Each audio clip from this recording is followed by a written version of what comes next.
Lord. Ama, maraming salamat po na tunay nga o Diyos, kayo ang tunay namin Panginoong sinasamba. Salamat Lord sa patuloy na pagbibigay sa amin ng inyong pambiyaya, sa patuloy na pag-iingat niyo, Ama, sa patuloy na ginagawa niyo sa mga buhay namin, sa mga paalala niyo, Panginoon. Na tunay nga po Diyos, kayo ang aming pong tagapagtanggol, kayo ang aming tagapag-ingat, kayo ang aming Diyos, Diyos na lumalang ng langit at lupa, ay Diyos na nagpakilala sa amin bilang aming Ama sa pamamagitan ng Panginoong Jesus, O Diyos.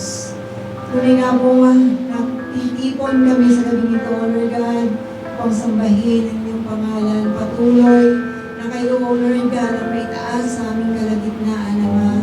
Patuloy na ang pangalan niyo, Panginoon, ang tunay, maluwalhati, O Diyos, kagaya, Panginoon, ng inyo pong naisin, O Diyos. Sa patuloy ka po, Panginoon, mangusap sa puso ng bawat isa.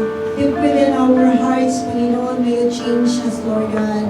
Deep within our hearts, God, you know kung ano, Panginoon, ang nilalaman ng aming mga puso. Dalangin po namin, O Diyos, na patuloy na kayo po, Panginoon, ang tunay na mangusap at magbago sa amin, O Diyos, ayon sa inyong pong kalooban, O Lord God.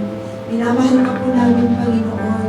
Salamat na una po kayong nagpakita ng inyong pagmamahal. Help us, Lord, to really serve you without reservation. Help us, O God, to really serve you with all our hearts, Panginoon. Truthfully, Panginoon, sa aming pong mga puso, O Diyos.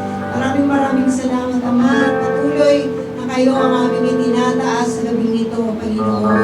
Kayo, Panginoon, ang tunay na ma-enthroned sa lugar na ito, Panginoon. Patuloy ng kapangyarihan niyo lamang, Panginoon, ang pumilos sa lugar na ito, Panginoon.